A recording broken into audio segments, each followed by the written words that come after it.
Bismillahirrahmanirrahim. Assalamualaikum warahmatullahi wabarakatuh. Yang pertama-tama, marilah kita panjatkan puji dan puja syukur kita kehadirat Allah Subhanahu wa Ta'ala atas limpahan rahmat dan karunia-Nya sehingga kita bisa berkumpul di tempat yang insya Allah dirahmati Allah Subhanahu wa Ta'ala, dimana judul yang akan saya presentasikan di sini adalah CTB, Concrete Trade Base. Latar belakang. Adapun yang melatar belakangi pembangunan jalan bypass Mandalika ini yaitu adanya sirkuit Mandalika yang insya Allah akan dilombakan pada tahun 2022 ini, di mana lokasi dari sirkuit Mandalika ini berada di Desa Sukadana, Kecamatan Pujut, Lombok Tengah. Adapun paket dalam setiap proyek ini memiliki 3 paket, yang dimana paket pertama itu dipegang oleh PT Nindya Karya, dan paket kedua yaitu Adikarya, dan di paket ketiga PT Yasa Patria Perkasa. Nah, yang tempat saya PKL itu di PT Yasa Patria Perkasa, dimana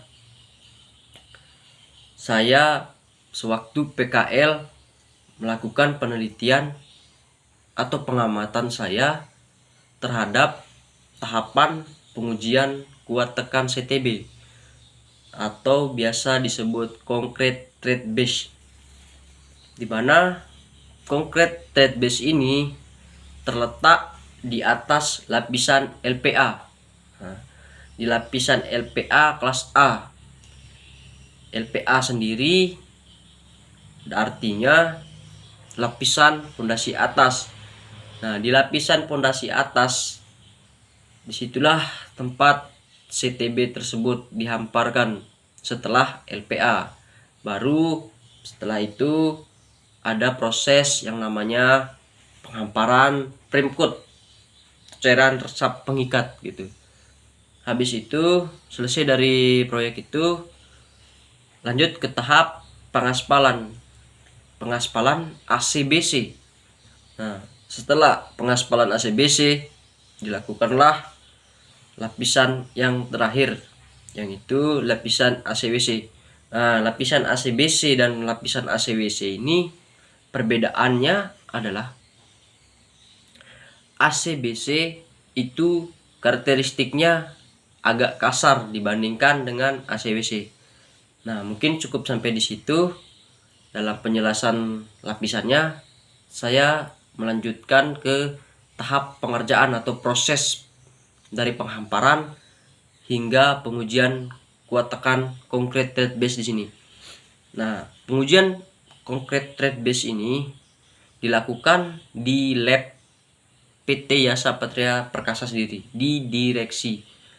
Nah, sebelum saya melanjutkan ke pengujiannya, ada baiknya kita ke tahapnya dulu. Nah, dalam tahap pembuatan sampel di sini, pada saat CTB belum dihamparkan ke lapangan, di situ dilakukanlah pengambilan sampel. Nah, pengambilan sampel ini bisa menggunakan gredek katanya itu kan bahasanya. Nah, bisa juga menggunakan skop langsung.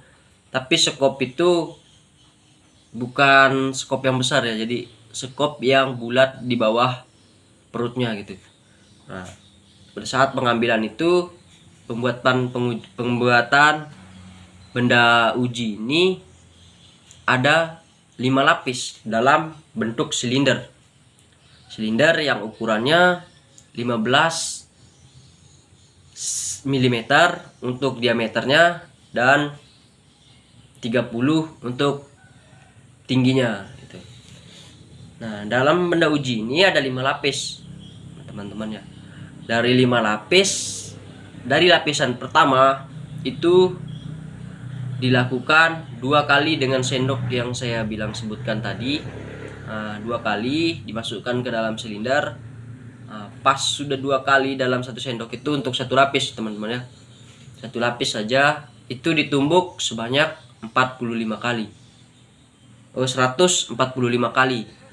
Nah, penumbukan 145 kali itu untuk 1 lapis. Setelah dilakukan penumbukan 145 kali dengan alat yang beratnya 5 kilo. Nah, langsung menuju ke proses lapisan kedua. Di lapisan kedua pun sama seperti itu teman-teman ya. Sama untuk penumbukannya diberikan 145 kali dalam 1 lapis hingga lapisan kelima.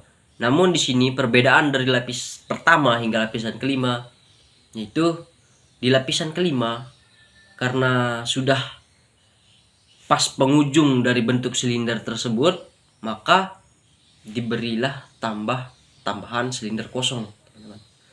Nah, jadi silinder kosong ini bertujuan agar pada saat penumbukan lapisan terakhir ini CTB tidak jatuh gitu teman-teman, tidak keluar dan padatnya merata jadi gitu. Nah, setelah pengambilan benda uji, lanjutlah diproses pembungkusan. Setelah benda uji jadi, dibuka dan dibungkus selama 7 hari. Tujuan dari pembungkusan ini untuk agar pada saat sebelum dilakukan pengujian benda uji tetap lembab gitu. Setelah pembungkusan lanjut ke proses capping. Capping di sini bertujuan untuk agar pada saat pembebanan beban yang diterima itu merata, tidak terpusat gitu teman. Baru lanjut ke tahap pengujian. Setelah dapat nilai kuat tekan dari CTB tersebut, maka dipakailah rumus FC A per F gitu teman-teman ya. Mungkin itu saja yang dapat saya jelaskan dari tahapan pengujian kuat tekan CTB atau concreted base. Lebih dan kurangnya saya mohon maaf. Wabillahi taufik wal hidayah. Wassalamualaikum warahmatullahi wabarakatuh.